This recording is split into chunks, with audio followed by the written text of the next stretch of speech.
This is the return of Pachyman. Hello, universe.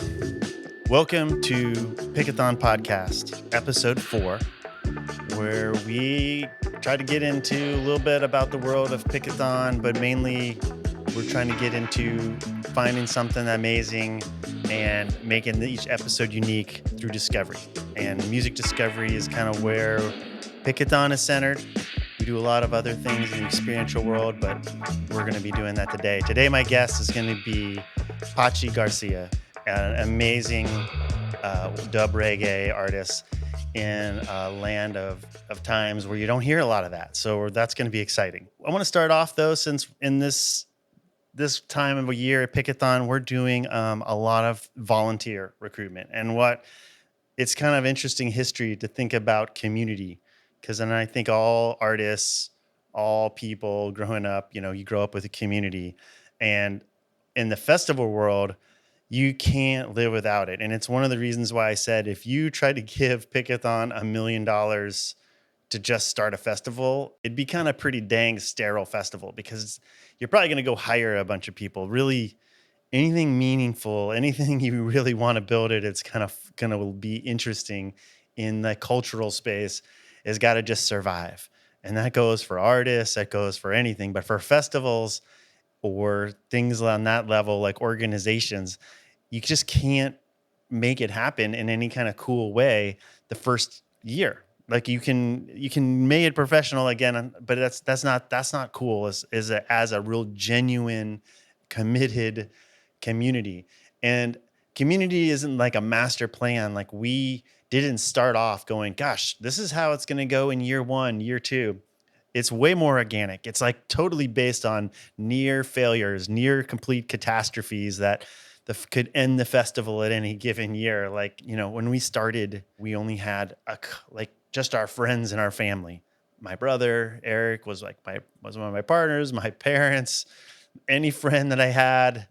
We conning him into it. Oh yeah, we're going to run a Benefit Kebu. It's going to be a day. You're going to love it. And then it was like, we worked our booty off to try to let 200 people in and feed them. But we had a front gate. Basically, we had a front gate, and then we all picked up trash. And then what we learned from that was like, okay, picking up trash sucks. If on top of running the festival, on top of doing the music, and some people are like, this is a little too much work. So we're like, oh yeah, we need to have people that just do recycling and trash, right? Okay, so let's try that again. And we added kind of like recycling and trash, and then we were parking cars on top of doing front gate, and we're like, God damn, that's a lot of work. That sucks. And we're like, okay, we need a parking crew. And that crew turned into like, okay, we need to sell beer. Like, where's the beer in this place, right? Like, it's every one of these feels like this is a shitty party. I came here and there's nothing to drink. Like, I mean, you didn't say it was BYOB, and things are just tough that way. So you learn it, you go, and I kind of think it's like that for music, and you just kind of get clubs and you get fans following it. But in the festival world, it's like that, and it what happened when we had this first 6 years at Horning Side Out, which we talked about a little bit in the last episode, is everything was there. We were kind of lazy. We didn't need electricity. We didn't need water. We didn't need anything. We could just kind of do these basic things. It was all there.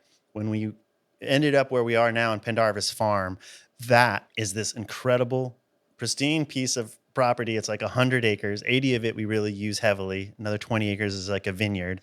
We didn't have anything there. It's just a farm. It's got a couple outlets.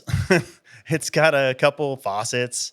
It doesn't have much. So what we learned there, those first few years is, man, we need a lot of stuff here. So we tried to kind of take what we were doing with parking and front create, and we did all that.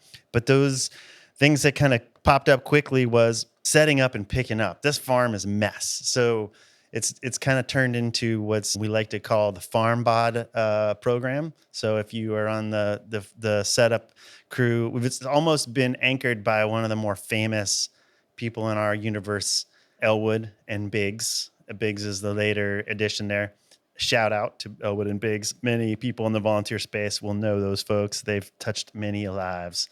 And just just kind of going into that, the other near failures, we had the dish crew. Like, so the first time we tried to kind of do our dish tokens, and if you didn't know, we wash dishes, and we do that so we don't have any trash. We don't have any plastic. We talked about this, but we don't have any dishes either. And doing that the first year almost was just insanity. Like, the amount of work it took to wash dishes was insane. We ended up building dishwashers on site, like, that were engineered for low flow, and that crew, really kind of grew up too. And then we realized that all these people working their butt off for a month, they need to eat. They can't just like ask them to bring their own food. It's just too much work. So we're like, God, we need a kitchen. And that turned into a crew, and again, these are like almost total mutiny kind of. I mean, people loved it, but it was just so hard to do. And so you're just trying to make it better in a kind of cool way. And that food crew grew in through a lot of people, but Keith Bidwell and Schwa, if you've been on that crew, wow, huge shout out to those folks. We'll hopefully have them on. They made a scratch organic farm food crew it's like the best eating you could be. I mean, if you show up and you're in your 20s and you're kind of hanging out at Pickathon while it's being built, you get really comfortable. You're like, yeah, this is how society should function. You got, like, you're just building art and there's free food, there's this great food. It's just, there's this just kind of utopia thing there. And all of that really wasn't like, it didn't start off that way. It was always a rough scene. We had nobody watching expensive gear on stages and nights, and we're just freaking out people. Like, I am not leaving, $100,000 of gear here, Zale. You just can't. I'm not doing that. And so people started sleeping on our stages, and some of our oldest crews are still doing that, like 20 years later, sleeping on the stages. So that's an overnight stage crew. We have a couple film crews for professionals, and film crew. That crew can be as big as 600 people, 600 to 800 people. We kind of are like a movie set in a way. We'll talk about that in the future, but just super point is that's because we really want to kind of scale Pickathon. We don't want to ruin it. We want to keep it small. It's very irrational. Yes, I know. So the dreamer in us says, well, we could make content, and then that's how we can make it bigger. And that's what we do. This is kind of part of that too, this podcast, but the film content goes way back. We'll cover that some other future thing because it's pretty major since 2010, even earlier, 2006, 7, even earlier than that. We were doing it with like the most oldest cameras known to man. But that's kind of the cool ideas that if you can pull them off, like washing dishes, like no trash, they sound ridiculous, but if you can pull them off, you're like, duh, that's how everyone should do it. And again, it's not like foresight. This is like mountains of trash, mountains of plastic. We're like, this is gross. We got to do this. It feels terrible. You feel dirty. And so you're just keep fixing things, making it slightly better, continuously improving. And then you get to a spot where we are right now. Like, there is so much community. And you look at it all with 20 crews that are public, probably another 20, 25 that are private. You have something beautiful. And I really just want to like give super heartfelt shout out to everyone who is in that community. Pickathon just can't exist. It is not possible without everyone that is so committed and into it. And I know that's the story of so many organizations and artists and people. So thank you. And with that, kind of community, we're going to talk to our musical guest here. I'm going to welcome Pachy Garcia.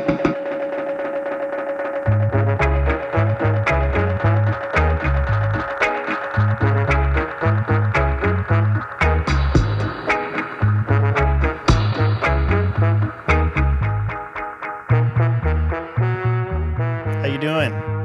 Hi, everybody. How's it going? It's good. What a beautiful story. Yeah, I'm sure you have right? Community is part of your story too, right? I mean, yeah, community is part of like everyday life. I feel like the right way to do stuff is with community. Yeah, I mean, friends, neighborhoods, keeping it local. It's what shapes you, right? It's the things that kind of like those experiences, good or bad, right? That comes out of that. Absolutely, yeah. So let's start at the beginning. So you, at this moment in time, you play, would you say dub reggae in a classical sense, in the How would you Yeah, describe your music? How about that? I definitely started doing dub reggae and trying to relive that era of old records by King Tubby and Scientist. Old records by like from 68 to like 82, early Jamaican So records, like very niche, very awesome. specific. Oh, that's incredible. That's the best. Yeah, It's kind of some of the most awesome, primal, best music ever created, in my opinion. It yeah, never gets old. same. Right, that never gets old. It's really like timeless sound and great songs, and one of the first explorations into music technology of the time, which is what led to the development of that genre, or what is known as reggae, what is known as dub, I guess. Which is okay. What technology? So this is back in the late 60s, mid 70s, right? Most of this. Yeah, So, yeah. So mixing boards kind of got a little bit more. Mixing boards is like the instrument in the studio where everyone connects the microphones to that record the instruments, right? So these mixing boards started getting a little bit more. Um, I guess they started having more features in them loops. during that Mm-hmm. era. Yeah, and like the effect Mm-hmm. sends that or they were supposed to send the signal to a reverb tank or to an effect to create the sense of space in music. Right. And these things fall into the hands of engineers that also have like an interest in developing the arts, and they started using it as an effect, and all of a sudden you have those that like technology kind of being used to create new arrangements of music, Oh, and yeah. they started like doing other stuff with the instruments that art weren't supposed to be doing, and that's kind of how that whole like technology were like was the foundation to make it seem like other music, like music that actually, in my opinion, came from outer space. It Yeah. feels like, I totally agree. It's kind of going way back in your story, though. You grew up in Puerto Rico, right? That's where you grew up? right.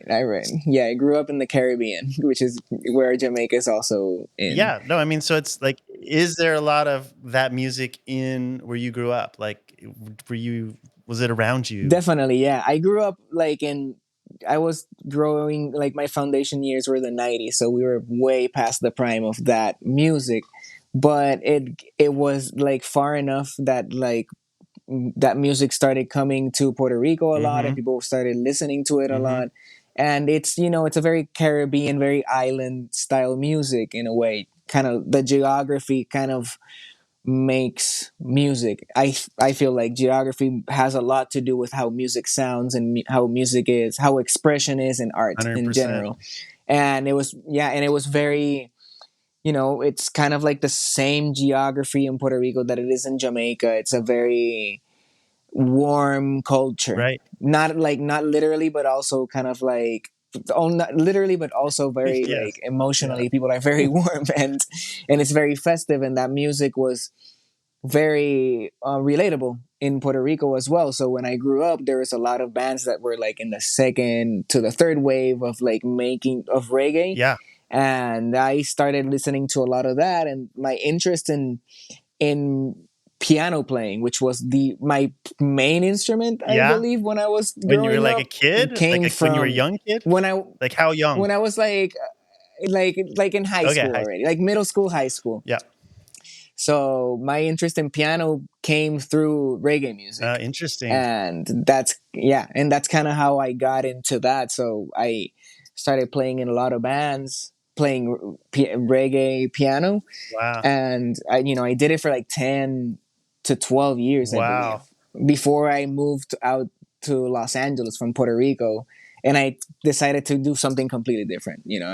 I had other musical like interests that I also wanted to pursue. Yeah, so you actually kind of were into the music while you were in Puerto Rico, and then when you got to LA, you changed styles. Like you just like it was like kind of like wanted to like not kind of be stuck in that, or what was your thought there? Was it kind of rebelling? Yeah, In a way, yes, very rebellious. Yeah. I guess it's like the Aquarius, like Aquarius and me, just like always trying to be like, no, I'm not that. Now I'm this. I'm now this. Yeah.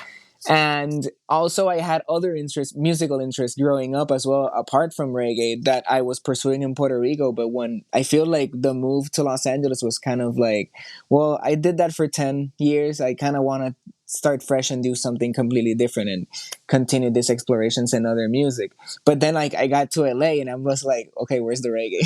But I mean, you know, moved there in 2010, right? Is that when you moved? 2012. 12. Yeah. Okay. And Yeah. did you immediately fall in a community? Did you have a studio? What was the first No, things that I happened? little by little. The first things that happened, I guess, were a friend of mine suggested. Well, my girlfriend at the time, she's my wife now. She lived in LA a little bit before I did, and Mm. she told me that there was this ongoing club every Wednesday called Dub Club, and she's like, "You have to check this out when you come here." And immediately when I got to LA, I was like, "Okay, I'm gonna start going to Dub Club now." But I wasn't like playing any bands or anything. I just wanted to like see like what the reggae scene was like, or like what the like the selectors were playing in Yeah. like in sound systems and stuff like that. And so I like started. I became a regular there, but then like I fell into the community of all the kind of like all the garage rock revival bands Yeah. and all the psych rock because I have like a huge interest on that. And Mm-hmm. like when I was in Puerto Rico, I was playing in kind of like an experimental rock band that was also kind of very influenced by krautrock. So I fell Oh, into that circle immediately. And that's kind of like the circle that I've never left. I've continued being like friends with a bunch of people and like played in other bands and started another band that was completely different, like a synth punk band that like it was very based on Suicide and Alan Vega, that vibe. was that Prettiest Eyes? That was Prettiest Eyes. We went to Portland a bunch of times. Have never played Pigathon, but we played Portland many times. And that actually you were on Castle Face, weren't you? Wasn't that on? Yes, I was. Yeah, we were in Castle Which Face. is Yeah, like Johnny Dwyer's The OC's label, which is yeah, such an awesome band. Holy yeah, moly. yeah. So Incredible bands. and so that's totally different, right? Like how it Totally different. yeah, it And that's what I did for like 10 years. Like, kind of like, I wasn't before Pachyman, like, I was like, I started Prettiest Eyes and playing a bunch of shows and doing like this whole community aspect of it, which is an amazing community in Los Angeles, oh very yeah. fertile. Yeah. Ty Siegel. And, but, Did you and know Ty too? for sure, He's yeah. Like, incredible. yeah, also. And like all his band is just like all those people are amazing people as Mm-hmm. well, incredibly talented musicians. And while I was doing that, I've gotten into I started getting interested in producing and making, I'm like getting a mixing board and trying to like make music and tape and all this and like analog equipment and all that old school sound. And it was kind of through that I was like, I really, really want to still try to make a record that sounds like 70s Jamaica. Yeah. And I got obsessed with it. I got obsessed with trying to achieve that. And this is where I am now. Well, just to kind of touch on that, there's a funny intersection with Pickathon, right? Like, so Sean Seward, who is like one of the directors of, helps us build, Oh my God.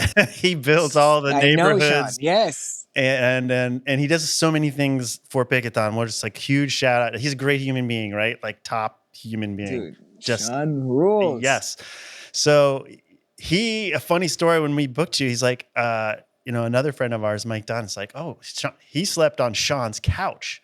I'm like, Oh yeah. and I'm like, what? Yeah. What? And like, I had to call up Sean today Yeah. to kind of get the laydown. And he said, actually, the first time he saw you, you were not with Pretty Size. You were with another band, the Sex With Stains. Sex Stains. Oh my God, that's right. Back in I 2016 totally forgot that. with Allison Yes, you booked Wolf, Sex. who was part of Yeah. Bratmobile, right? Like she was part of the Yeah. Riot Girl. So you were like in the Riot Girl world. Yeah. And full circle, the drummer in that band was the DJ at Dub Club, at the club that I started going to. No That way. played reggae in LA. Yes, that's how I met him. And then Because he's like this dub club DJ, but he's also like into incredible other music, and he was like in punk bands as well. yes. And you're into punk too, right? Like you're also into that. That's Yeah, not for it, sure. right? And so 2016, you came through and you played like, I guess, some old 150-year-old, Continental Room. the National Hotel. The He said, National Hotel, which right? is like a Yeah, 150-year-old building in Nevada City. haunted. Oh yeah, It's got to places. be a beautiful, wild, It's surreal place. gorgeous, Yeah. very incredible. Dang, wow, full circle. I forgot about that. 2018, you came through with Prettiest Eyes, and then you slept somehow. I don't know the In story, Sean's but couch. what's the story? Were you guys just Well, like you a know, van life? You we're needed a boot. place to stay? Yeah, exactly. And Sean was like, "Oh, do you guys?" We didn't even have to ask anyone. Sean's like, "Do you guys want a place to stay?" And we're like, "Yes, actually."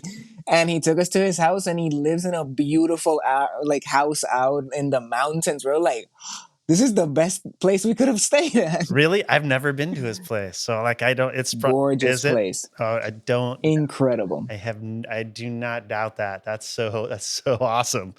Yeah, just like in there in the boonies in Grass Valley by the Juba River. Yeah, and so Incredible.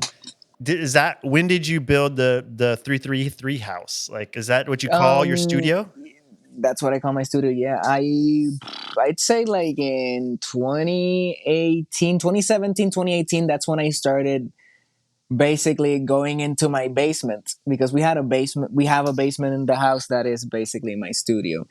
And I just started bringing gear little by little because I needed like a place to put a drum kit Mhm. because I had like I bought a second drum kit. I was like, oh, a friend of mine sold me one for $100, and I was like, oh shit, I'll grab that, whatever. I'll start, and I put it in my basement, and then I was like, this is a good space to start bringing all my gear. No doubt. So I just started little by little bringing in my little Tascam 388, which is like a little mixer that has a little tape machine in there, and like the microphones that I had acquired going on tour around with Prettiest Eyes, just going to like thrift shops and being like, oh, that microphone looks cool. It's $20. I'm gonna pick it up. And that's kind of how I started arranging all these things and got to like starting recording drums. And I was like, I really want to get those drum tones from the '70s. So yeah, I got it. That's how I started. Was it all right in that when you started to seriously work on the reggae, on the dub Yeah, reggae? definitely. It was in 2019, Mhm. like the first time that January 2019, January 4th or something like that, really early.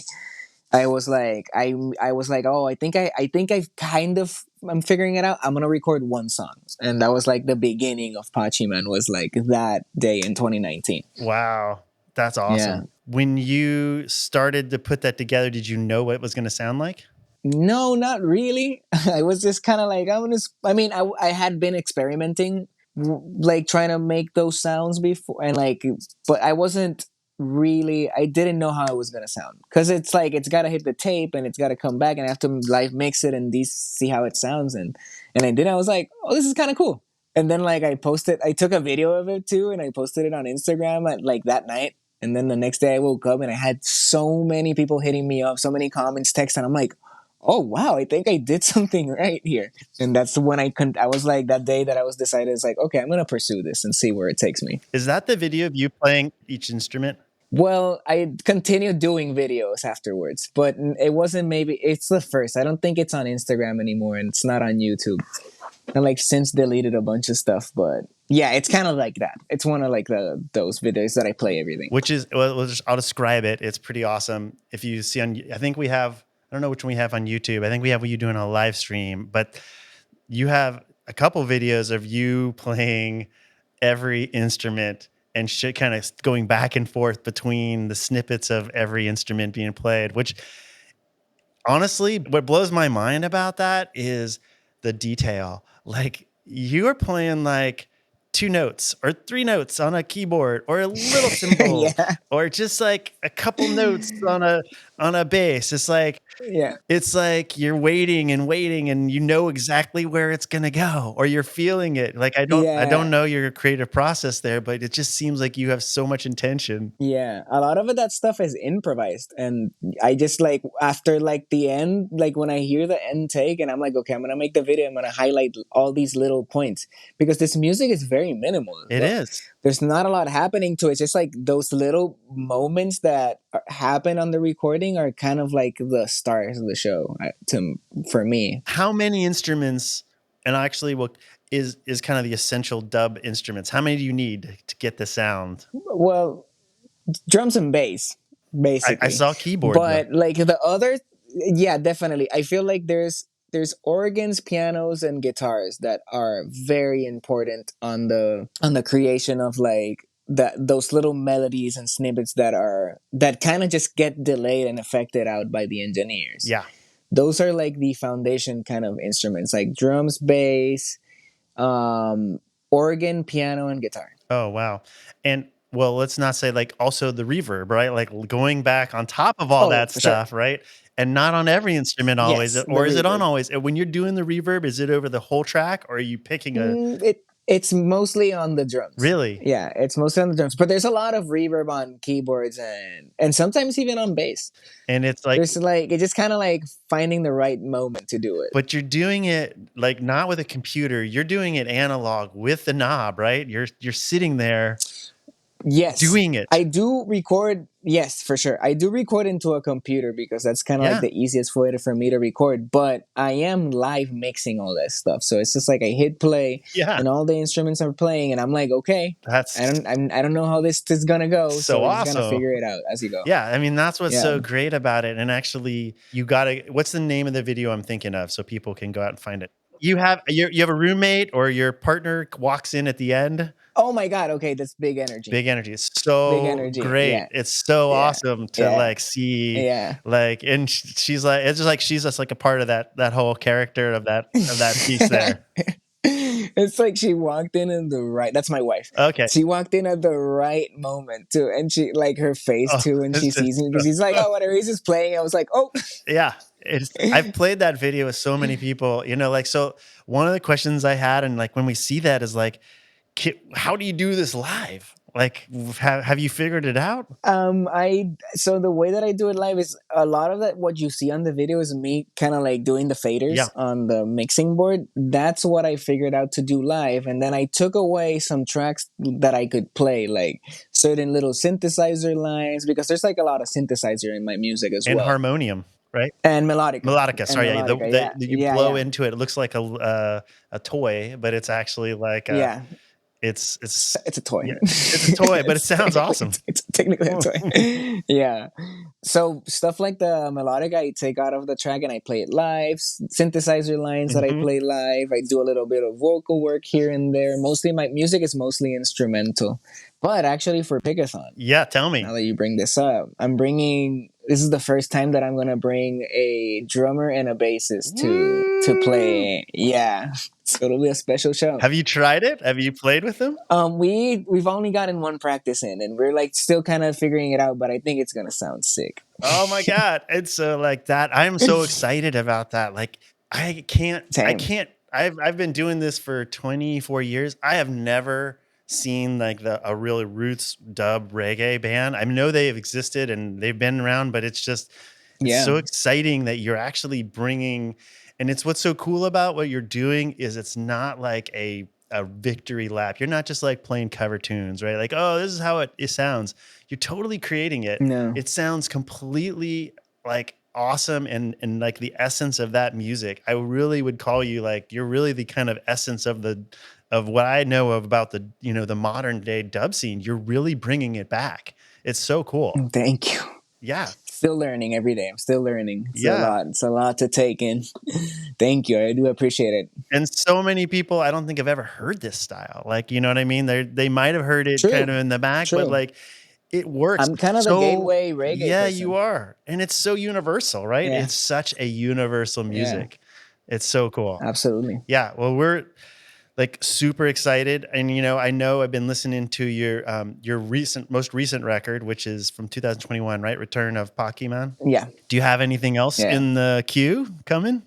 Yes, I'm working. I just finished a new record and it should be out by the end of the summer, close to when with Pickathon is happening. I think there's going to be a new full length on the works, a new full length out. Do you have a name? Any thoughts about it? Yeah, it's gonna be called Switched On Pachyman. It's very switched on. There's a lot of like organs and a lot of synthesizers, and it's kind of like a play into the whole switched on world that happened in the '60s when like synthesizers and Moogs got introduced Oh. into. So it's kind of like there's a lot of like that influence in the whole record. That's so awesome. Yeah. I hope everyone who sees you or listens to you really gets how amazing it is that you're bringing this out of kind of I've always wanted to have, this music at a festival, and I'm just so happy that you're kind of the I'm vanguard of this happy to be the world. first. I'm Yeah, honored to man. be the first So one. Also, I there's so many amazing bands playing this year that I'm so excited to see. Can't wait to that's see which. that's the truth. And like Yeah. you next to something like totally like crazy, like a metal band or something totally works at Yeah, Pickathon. And people absolutely. will like go, will right from one mindset to the other. I can't wait to see people's minds blown. It's been such an honor to get to talk to you. I'm so excited to see Thank you. you for having me. Thank you for Yeah, having me. yeah, and nothing but good wishes for you in the rest of the summer. Hope the album goes good, and we'll see you soon. Thank you. Thank you for having me. All right, with that, we're gonna say goodbye to everyone. This is the end of episode 4, and we will be back again in episode 5, and it's gonna be special. See you, everyone. Awesome. Bye. Bye. This podcast is produced by Zale Schoenborn, Tanner McAuliffe, and Evan Throckmorton. Our artwork is by Travis Bone, and additional support by Ryan Stiles. The music you heard in this episode was by our guest of honor, Pachyman. Those songs include Big Energy, 333 House, and the one rolling us out right now, All Night Long. A big thanks to the whole Pickathon family, and like Zale said, we'll catch you all next week.